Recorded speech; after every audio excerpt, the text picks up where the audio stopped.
మెజార్టీతో మీ ఎమ్మెల్యే అందరూ గెలిచారు కదా, మీ పెట్టిన అభ్యర్థులు పెద్ద మెజార్టీతో గెలిచారు కదా, అక్కడికి పోటీ చేయలేదు. పిఠాపురం నుంచి పారిపోయి చెప్తున్నారు. లోకువా మా జిల్లా వాళ్ళు అంటే లోకువా? హైదరాబాద్ పోటీ చేయొచ్చు కదా.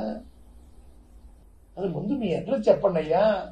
ఎక్కడ పుట్టారు, ఏ ఊర్లో ఉన్నారు, ప్రస్తుతం ఏ ఊరు ఉంటున్నారు, మీ జిల్లా ఇది, మీ మండలం ఇది చెప్పండి ఒకసారి. ఏమి చెప్పకుండా గాల్లో చెప్తారా? రంగు వేసుకొని చెప్తే అందరూ ఓట్లు వేసేయాలా? పవన్ గారు మిమ్మల్ని ఓడించి పంపడం ఖాయం. ఓడించి పంపకపోతే నా పేరు పద్మనాభం కాదు, పద్మనాభరెడ్డిగా మార్చుకుంటాను. మిమ్మల్ని ఓడించి పంపకపోతే పద్మనాభం కాదు, నా పేరు పద్మనాభరెడ్డిగా మార్చుకుంటాను. ఎరువులవా మేము మీకు ఓటేసేదానికి?